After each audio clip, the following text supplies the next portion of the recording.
क्योंकि वेदों में दोनों बातें कही गई, भेद भी कहा गया और अभेद भी कहा गया, इसीलिए दोनों मत आज भी चलते हैं। कुछ लोग कहते हैं कि जीव ब्रह्म में कोई भेद नहीं है, और कुछ वैदिक मंत्र ये कहते हैं कि जीव और ब्रह्म में भेद है और दोनों वेद के ही वाक्य हैं। ऐसी स्थिति में क्या निर्णय किया जाए? तो रामानुज स्वामी ने कहा भगवान से ही पूछा जाए। बोले ये पूछ लीजिए कि जीव और ब्रह्म में भेद है कि नहीं, और तीसरा प्रश्न ये पूछ लीजिए कि भगवान की प्राप्ति का, मोक्ष की प्राप्ति का सर्वश्रेष्ठ साधन क्या है।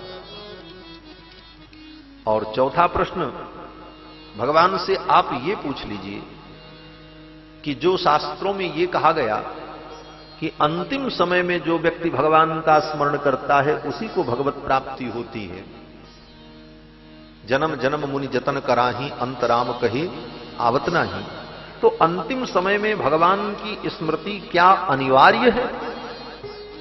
अगर अंतिम समय में भगवान का स्मरण नहीं हुआ तो क्या उस जीव को भगवान की प्राप्ति नहीं होगी?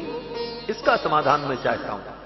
ये बड़े सब गंभीर प्रश्न थे रामानुज स्वामी, क्योंकि भागवत में भी सुखदेव जी ने कहा जन्म लाभ परः पुंसाम अंते नारायण स्मृति ही, जीवन का परम लाभ यही है कि अंत में भगवान नारायण की स्मृति हो।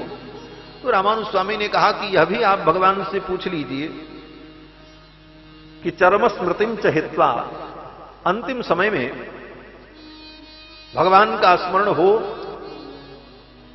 तब तो ठीक है, अगर नहीं हुआ तो क्या उसे गति नहीं मिलेगी? और एक प्रश्न ये पूछ लीजिए कि मैं किस महापुरुष की शरणागति करूं? मैं यामुनाचार्य जी की शरणागति करके उनसे मंत्र दीक्षा प्राप्त करना चाहता था, लेकिन उनका तो परम पद हो गया। अब मुझसे समझ में नहीं आ रहा है कि किस महापुरुष के चरण में जाकर मैं वैष्णव दीक्षा ग्रहण करूं। तो भगवान ही मुझे बतावें कि मैं किस महापुरुष का समाश्रयण करूं। इन प्रश्नों का हमें उत्तर चाहिए। तो कांचीपूर्ण स्वामी ने जाकर के भगवान से पूछा, श्री वरदराज भगवान से पूछा, तो वरदराज भगवान ने इन सारे प्रश्नों का उत्तर कांचीपूर्ण स्वामी को दिया। क्या उत्तर दिया? बोले तद्भावोत्तरमिदं मस्त्यहं तत्वम। पहले प्रश्न का उत्तर देते हुए वरदराज भगवान ने कहा कि रामानुज स्वामी ने जो पूछा है कि परम तत्व क्या है, बोले अहम तत्वम। भगवान ने कहा मैं ही परम तत्व हूं, और वास्तव में परब्रह्म परमात्मा परम तत्व तो भगवान है। बाकी जितने हैं बोले सब देवता हैं। देवता और परमात्मा में अंतर है। देवता उनके परिकर हैं और भगवान परब्रह्म परमात्मा सर्वनियंता जगदाधार है। भगवान ही परम तत्व है। इसीलिए गीता में भी भगवान ने स्पष्ट कह दिया कि मत्तः परतरम नान्यत् किंचिदस्ति धनंजय। अर्जुन को उपदेश करते हुए भगवान ने गीता में कहा कि मुझसे परे कोई तत्व नहीं है, मैं ही परम तत्व हूं। मत्तः परतरम नान्यत्।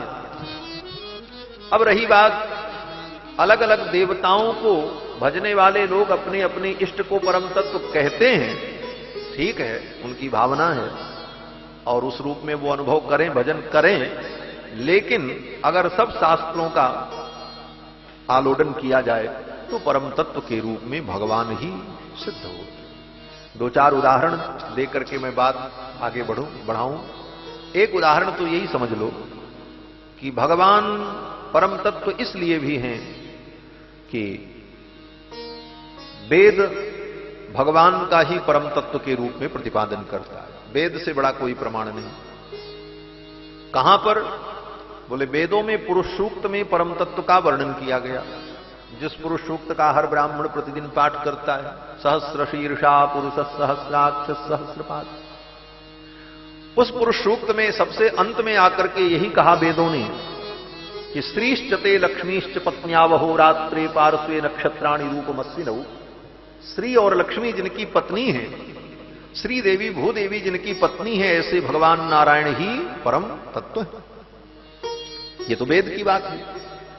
उसके बाद वेद में जितने मंत्र हैं, उन मंत्रों का उच्चारण जब किया जाता है तो भले वो किसी देवता का मंत्र क्यों न हो, लेकिन उस मंत्र के प्रारंभ में भगवान का ही नाम लिया जाता है।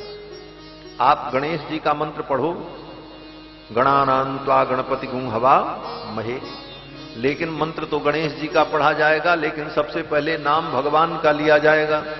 हरि ही ओम गणानान्त्वा गणपति गुं हवा महे। हरि ही ओम, पहले हरि का नाम ले। देवी का भी मंत्र पढ़ो तो हरि ही ओम अंबे अंबिकेम्बालिके नमानयति कश्चन सत्यस्वकः सुभद्रिकां कां पीलवासिनीम्। देवी का भी मंत्र पढ़ो तो पहले भगवान हरि का नाम लेना। रुद्र का भी मंत्र पढ़ो तो हरि ही ओम नमस्ते रुद्रमन्यव उतोतैखवे नमः बाहुभ्यामुतते नमः। तो किसी भी देवता का मंत्र पढ़ने के पहले हरि ही ओम, भगवान हरि का ही उच्चारण किया जाता है, क्योंकि भगवान हरि ही परम तत्व है। इतना ही नहीं, किसी भी देवता का आप पूजन करने बैठो तो सबसे पहले आचमन करना होता है, और आचमन करेंगे तो भगवान का ही नाम लेंगे। केशवाय नमः, नारायणाय नमः, माधवाय नमः, क्योंकि भगवान ही परम तत्व। ये सारे संकेत हैं परम तत्व का निर्णय करने के। इतना ही नहीं, आप संकल्प करने चलो किसी पूजा का तो सबसे पहले भगवान का ही नाम लेते हैं। हरि ही ओम तत्सत, हरि ही ओम तत्सत, हरि ही ओम तत्सत। विष्णुर्विष्णुर्विष्णु श्रीमद्भगवतो महापुरुषस्य विष्णोराज्ञया प्रवर्तमानस्य।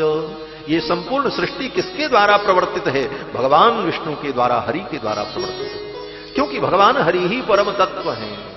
तो वेद पुराण शास्त्र स्मृति सारे धर्म ग्रंथ एक स्वर से भगवान नारायण के परत्व का प्रतिपादन करते हैं।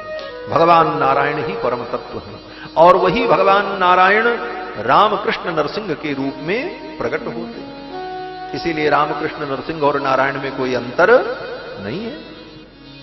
तो भगवान ही परम तत्व है। भगवान ने कहा अहम तत्वम, मैं ही परम तत्व हूं, ये उत्तर दे दिया।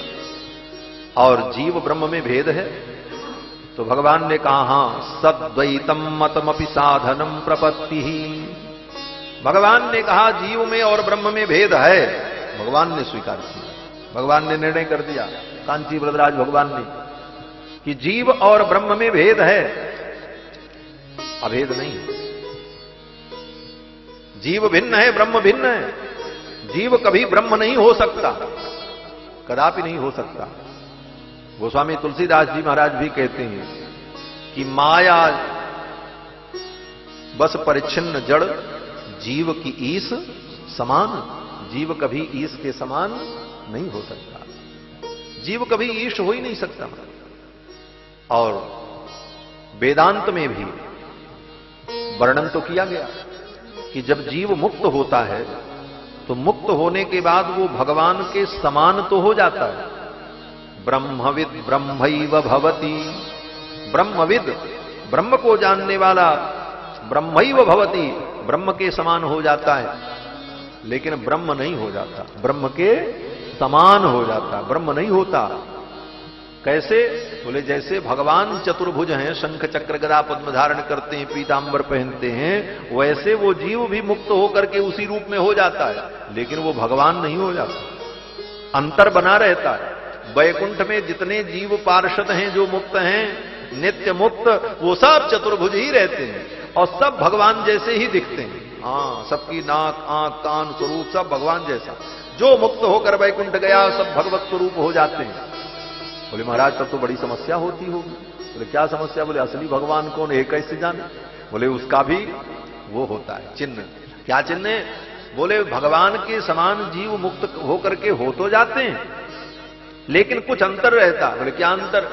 बोले जो शेष की सैया है भगवान की, जो भगवान का दिव्य शेषासन सिंहासन है, उस सिंहासन पर केवल भगवान ही बैठ सकते हैं, दूसरा कोई नहीं बैठ सकता। और दूसरा प्रमाण, बोले बगल में लक्ष्मी जी भगवान के ही विराजमान होती हैं, दूसरे के बगल में वो विराजमान नहीं हो सकती। तीसरा प्रमाण, बोले कौस्तुभ मणि जो भगवान का नित्य आभूषण है, वो कौस्तुभ मणि केवल भगवान के गले में रहती है और किसी के गले में नहीं रहती। वैकुंठ में रहने वाले सब जीव भगवान के समान दिखते हैं, लेकिन कौस्तुभ मणि तो केवल भगवान के वक्षस्थल पर रहती है, और वो कौस्तुभ मणि भी बड़ी विलक्षण है। उस मणि में छिद्र नहीं है। जैसे कोई भी मणि आपको पहनना हो तो या तो उसमें छिद्र हो, अथवा उसको, उस मणि को, उस रत्न को आप सोना चांदी से मंडित करा करके लाकेट जैसा बनाओ, तब गले में पहनो। लेकिन वो भगवान की जो कौस्तुभ मणि है उसमें न कोई धागा है, न कोई डोरी है, और न किसी माला में पिरोई है। बोले तब वो ऐसी दिव्य मणि है, वो भगवान के वक्षस्थल पर चमकती रहती है। हाँ, वो भार नहीं है कि भगवान उसको गले में धारण करें। भगवान पीतांबर पहनते हैं तो पीतांबर के ऊपर आ जाती है, भगवान पीतांबर हटाते हैं तो वो नीचे चली जाती है। वो सदा भगवान के वक्षस्थल पर देदीप्यमान होती रहती है। ऐसी विलक्षण मणि जो है वो कौस्तुभ मणि, उसका कोई भार नहीं है, और इतना भार उसका है कि उसको कोई उठा भी नहीं सकता, क्योंकि समुद्र मंथन से प्रकट हुई वो मणि। भागवत में कथा है कि जब कौस्तुभ मणि प्रकट हुई तो सब देवता उसको उठाने गए, कोई नहीं उठा पाया, सब थक गए महाराज, थक करके चूर हो गए, कोई उस मणि को उठा नहीं पाए। जब उठा नहीं पाए तो फिर उसको धारण कौन करे? तो भगवान आए तो मणि अपने आप उठ करके भगवान के वक्षस्थल पर विराजमान हो गई। स्वयं वो मणि भगवान के वक्षस्थल पर विराजमान हो गई। और यथार्थ में वो मणि क्या है? बड़े रहस्य की बात है। इस रहस्य को विष्णु पुराण में पराशर महर्षि ने कहा है। रहस्य यह है कि वो मणि जो अनंत अनंत जीवात्मा है, अनंत अनंत जीव जो सृष्टि में है, उनका वो नित्य स्वरूप मणि है महाराज। वो मणि और कोई नहीं है, अनंत अनंत जीवात्मा ही मणि है भगवान के गले में, वो कौस्तुभ मणि के रूप। और अनंत अनंत जीवों के भार को भगवान ही धारण कर सकते हैं, और कोई धारण नहीं कर सकता। सबके आधार ठाकुर है। विष्णु पुराण में वो कौस्तुभ मणि जो भगवान की है वो क्या है? बोले जीव का स्वरूप है। सारे जीवात्मा भगवान के भक्त भगवान के हृदय में मणि के रूप में विराजमान है। तो वो कौस्तुभ मणि और किसी के हृदय में नहीं होती। और चौथा चिन्ह बोले भृगु जी का चरण चिन्ह। भृगु जी ने जो भगवान को चरण प्रहार किया, वो चरण का चिन्ह भगवान के वक्षस्थल पर बन गया। विप्रपादाब्ज चिन्हम, गोस्वामी जी ने जो प्रार्थना की, विप्रपादाब्ज चिन्हम, ब्राह्मण का चरण चिन्ह, तो उस चरण चिन्ह को भगवान ने अपने वक्षस्थल पर धारण किया। वो भृगुलता, भृगुपाद केवल भगवान के वक्षस्थल पर होता है और किसी के वक्षस्थल पर। और क्या पहचान है? बोले भगवान के वक्षस्थल पर दाहिने तरफ, दाहिने वक्षस्थल पर एक रेखा होती है सुनहले रंग की। कैसी रेखा? बोले चमकती हुई स्वर्ण के समान।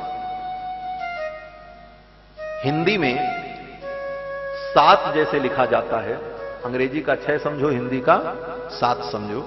तो वो हिंदी में जो 7 लिखा जाता उसी प्रकार से ऐसी घूमी हुई एक रेखा बनी रहती है दाहिने वक्षस्थल पर, और वो स्वर्ण के समान चमकती।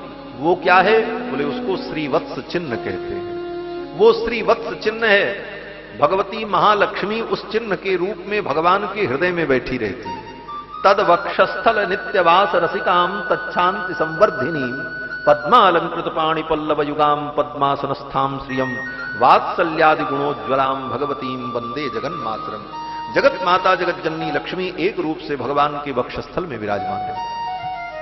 तो ये सारे चिन्ह भगवान में दिव्य रूप से विद्यमान रहते हैं। इसीलिए वैकुंठ के जो पार्षद होते हैं उनमें और भगवान में यही अंतर होता है। तो भगवान और जीव दोनों में भेद है।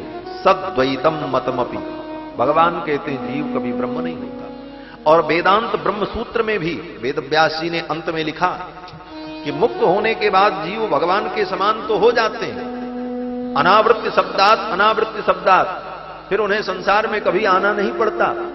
लेकिन भगवान के समान होने पर भी भगवान का जो काम है वो काम जीव नहीं करते। बोले क्या काम? बोले जगत व्यापार वर्जम। वेद व्यास जी सूत्र लिख रहे हैं, जगत व्यापार वर्जम।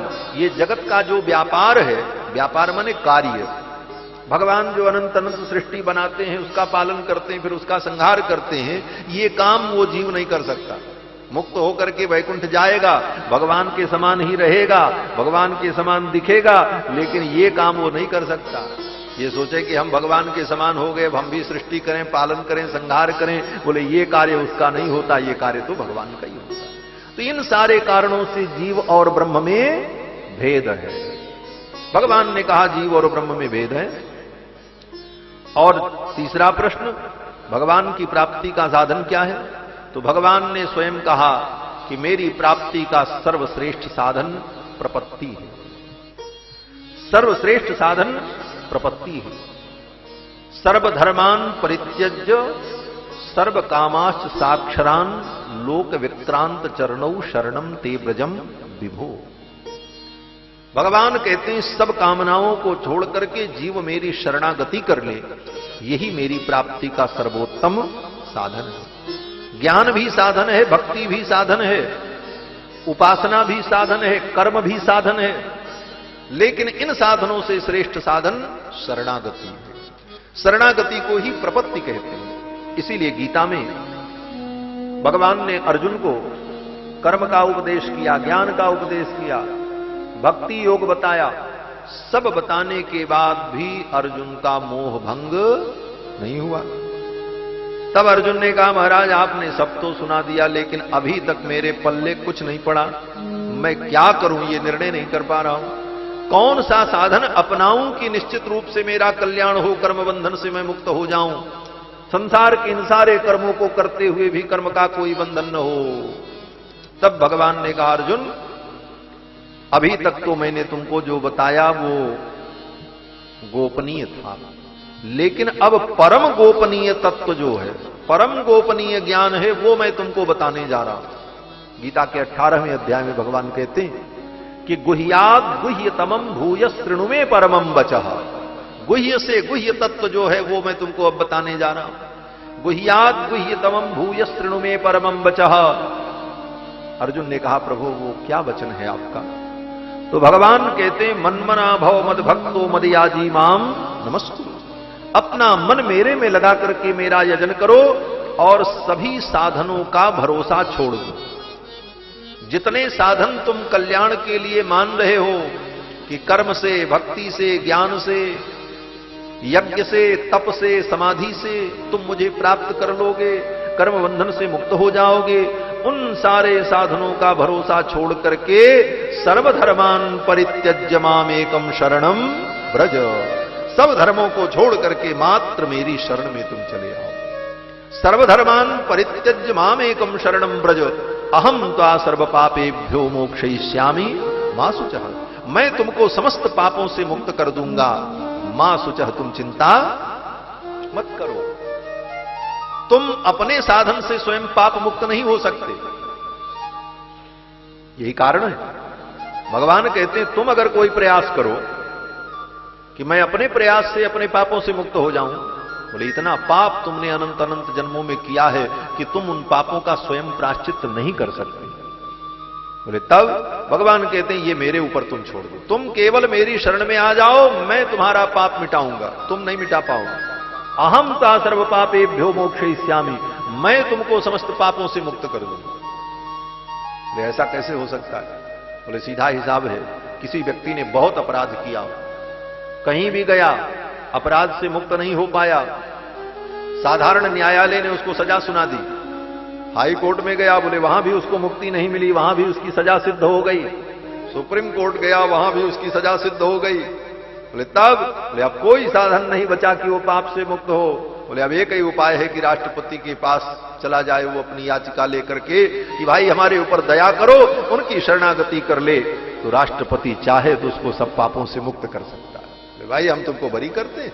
तो भगवान तो सर्वोपरि हैं। भगवान कहते हैं सर्वधर्मान परित्यज्य मामेकम शरणम ब्रज, सब धर्मों को छोड़ करके मेरी शरण में आ जाओ तो अहम ता सर्व पापेभ्यो मोक्षयिष्यामि मां शुचः, मैं तुमको समस्त पापों से मुक्त कर दूंगा। ये शरणागति, शरणागति एक बार करनी पड़ती है। एक बार शरणागति कर ले तो जीव का, उस जीव का भगवान कभी त्याग नहीं करते। ये बड़ा गंभीर विषय है, इस विषय पर और मैं कुछ कहूं तो समय नहीं है। शरणागति, बाकी जितने साधन हैं वो बार बार करने पड़ते हैं। हाँ, कर्म बोले जीवन भर करते रहो तब कर्म से मुक्ति मिलेगी। ज्ञान बोले ज्ञान का बार बार परिमार्जन करते रहो तब वो ज्ञान कल्याण करेगा। भक्ति बोले भक्ति भी लगातार चलती रहे और चलते चलते अंतिम समय में भगवान का स्मरण हो और तब मृत्यु हो, तब वो भक्ति सफल हो। इसीलिए भक्ति में अंतिम स्मृति की आवश्यकता है। लेकिन शरणागति, बोले शरणागति में अंतिम स्मृति की आवश्यकता नहीं होती। एक बार जीव ने अगर शरणागति कर ली, ज्ञानात अथवा ज्ञानात कृतमात्म निवेदनम, अज्ञानात अथवा ज्ञानात कृतमात्म निवेदनम, अज्ञान से अथवा ज्ञान से किसी भी प्रकार से अगर जीव ने एक बार भगवान की शरणागति कर ली, तो एक बार की गई प्रपत्ति उसके मोक्ष पर्यंत साधन बनती है। भगवान कहते हैं साधनम प्रपत्ति ही। भगवान ने कांचीपूर्ण स्वामी जी को कहा कि रामानुज स्वामी से कह देना कि मेरी शरणागति ही सबसे बड़ा साधन, इससे बड़ा कोई साधन ही नहीं।